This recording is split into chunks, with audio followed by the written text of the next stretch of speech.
De retour sur ce plateau de cette émission spéciale autour de cet événement exceptionnel qui est le cyclable à l'Athénée. Je vous rappelle que tout au long de la journée, en marge de cet événement, nous avons posé nos caméras et les intervenants sont passés sur ce plateau. Vous avez vu quelques petites images des rues de Bordeaux, vous avez vu des images des quais de Bordeaux. Sur le quai de Bordeaux, il y a la maison éco-citoyenne au début des quais et nous avons donc le plaisir de dialoguer avec Constance Deveau. Donc vous êtes directrice de la maison éco-citoyenne. En quelques mots, qu'est-ce que c'est que la maison éco-citoyenne ?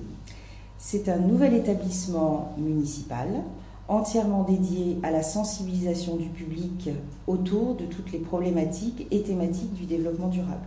On accueille tous les publics et on accompagne leur changement de comportement. On les amène, on crée les conditions pour les amener à réfléchir, devenir des consommateurs responsables et des citoyens respectueux de l'environnement. Ouais. Donc, un lieu vraiment dédié au développement durable et à l'accompagnement aux bons gestes et aux bonnes pratiques. La bonne pratique, c'est aussi prendre son vélo. Est-ce que vous pouvez nous dire quelques mots du travail que fait la maison éco-citoyenne pour aider au rayonnement du vélo à Bordeaux ? Alors le vélo et autres moyens de transport actifs et alternatifs, bien sûr. Mais évidemment, le vélo a une part importante parce que Bordeaux excelle en la matière et que les praticiens sont beaucoup plus nombreux aujourd'hui qu'hier. Alors, qu'est-ce qu'on fait, nous ? On organise des ateliers qui s'appellent Roue Libre, des ateliers réguliers et qui consistent... Alors, on a plusieurs messages, évidemment. On invite les gens à la pratique du vélo, mais on les invite aussi à prolonger la vie de leur matériel.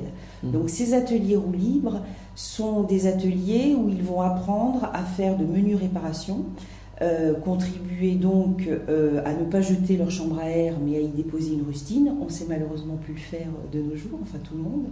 On répare les dérailleurs, on leur apprend ces gestes-là. C'est avec l'association Récupère, qui est une association qui, par ailleurs, participe également à l'entretien des vélos à travers le garage moderne. Néanmoins, avec Récupère et cet atelier, on invite donc les gens à améliorer leur matériel, rouler en meilleure sécurité et surtout s'en occuper eux-mêmes. Oui, prendre conscience vraiment que ce n'est pas anodin d'avoir un vélo, qu'il faut s'en occuper. Qu'il faut s'en occuper, qu'il y a des règles à respecter, qu'il faut que les lumières fonctionnent, qu'il faut que tout fonctionne bien pour rouler en parfaite sécurité. Et puis derrière, il y a aussi le message, donc encore une fois, de prolonger la vie des choses. On a toujours beaucoup de prétextes à organiser et à donner des conseils aux gens, pour mieux respecter leur matériel et ne pas subir la société du jetable. Voilà, donc ça c'est l'atelier Roue Libre. Un petit mot sur les prochains projets de la maison éco-citoyenne. Parmi les projets de la maison éco-citoyenne, une programmation qui s'intensifie, basée sur tous les sens. On va avoir des découvertes olfactives, des découvertes d'une nouvelle exposition permanente qui va voir le jour à partir d'avril.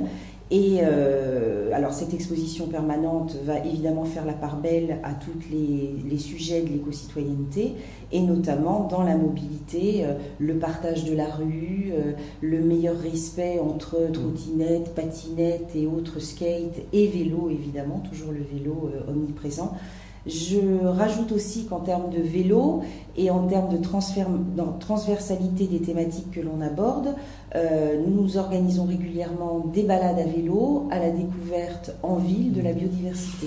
Donc le vélo est un moyen ludique de faire passer d'autres messages, d'apprendre aux gens à regarder la nature, mais pas n'importe comment, à pied et à vélo. On en revient toujours à se vivre ensemble et on a vu des petites images justement de promenades qui sont organisées autour de la maison éco-citoyenne à vélo.